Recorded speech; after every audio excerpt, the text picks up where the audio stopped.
Hey everyone, there are a ton of amazing editing tutorials online right now, and like you, I've seen a lot of them, but there are 3 techniques that is so fundamental to editing, regardless of the platform that you use, and yet I don't think I've seen any of this actually being covered. By the way, have you noticed how long my hair is getting? I need a haircut.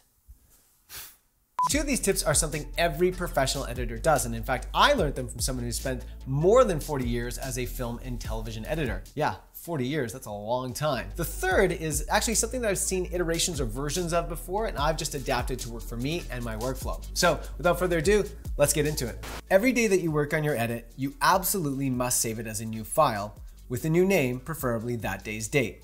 This one thing has saved me big time.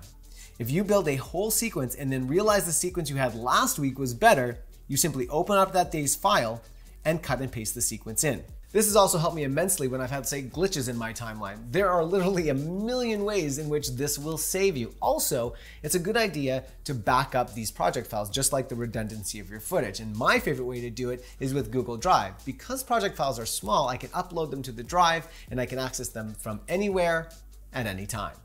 What do they say? Cleanliness is next to godliness. Well, this is something that professional editors think about every time they're working in teams. You see, large-scale television shows are often cut by more than one editor because of quick turnaround times between production and delivery. And passing around a project file set up by one person often leads to confusion for the other editors. So there has to be a standard.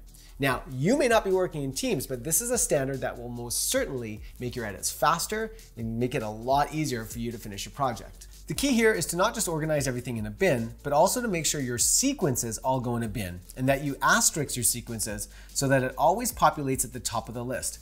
This is like calling your company AAA Towing so that it's the first listing in the phone book. This way, any other editors will know that the sequences are always in the first bin and they don't have to hunt. I also find this a great habit when I'm working on my own. This way I never hunt and I know where everything is all the time.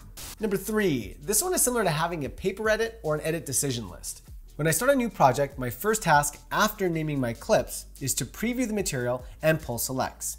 One thing I'll do is color code my selects. Green for good, and I like to use gold for this is golden, I must find a way to use this clip. This works great for me, but I also don't want to have to open up every clip to find the shots that I'm after. Each time I mark a new clip, I hit export frame. This exports a still frame with the clip name and the exact time code. I'll then take my collection of clips and import them into Lightroom and then export as a contact sheet. Now you'll find this feature in the print tab of Lightroom. If you don't have Lightroom, there are likely other free programs that will do something similar. Now I have this master physical document that shows me a nice big picture and the exact info of where to find it.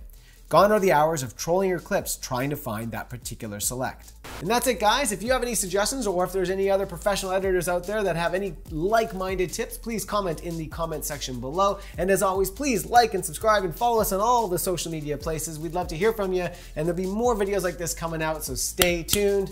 For now, that's it. Peace out.